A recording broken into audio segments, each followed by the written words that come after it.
Meanwhile, Russia, it appears, is fighting a gas war. It has weaponized energy. It is the biggest energy supplier to Europe. And earlier this month, it had cut off natural gas supplies to Europe. The Nord Stream 1 pipeline was shut down. And Russia said that this was actually for routine maintenance. But it gave the European nations sleepless nights. The fear was that Russia would permanently block gas supplies. The statements from Moscow also fueled this fear. Russia has now restarted the Nord Stream supplies, but not to full capacity. Europe, of course, is trying not to take any chances. It has unveiled some kind of an emergency program in which a lot of these European nations are now falling back on coal to produce power. Our next report gets you all the details. Russia has slashed gas exports to Europe. After the war began in Ukraine, Moscow reduced supply to European states.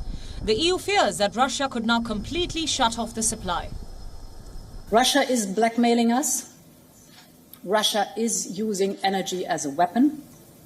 And therefore, in any event, whether it's a partial major cutoff of Russian gas or a total cutoff of Russian gas, Europe needs to be ready.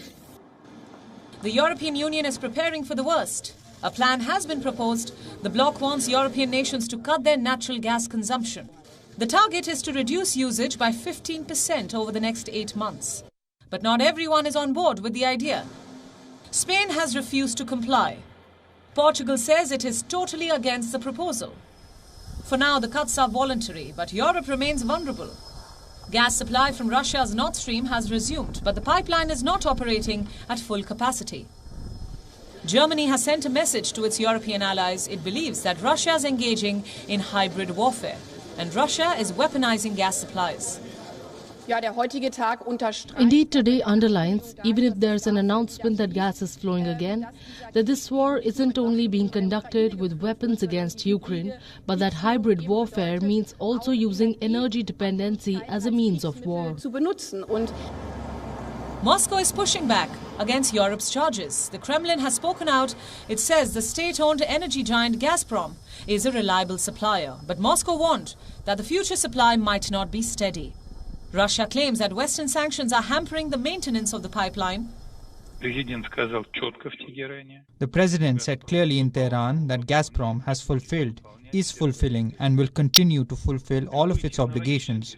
Any related technical issues are the result of restrictions introduced by European countries themselves or the European Union, to be more specific. Those restrictions do not allow the equipment to be fixed, including turbines at compression stations. Exactly those very restrictions led to the fact that the machines cannot receive the necessary servicing. Earlier, Russia had cut off its supplies to some countries. Poland, Bulgaria, Finland, Denmark and the Netherlands no longer get Russian gas. They refuse to pay their bills in rubles. Now Russia is squeezing Europe even harder. In June, it slashed exports to 40% of their capacity. The writing is on the wall for Europe. There is a clear threat to its gas supplies.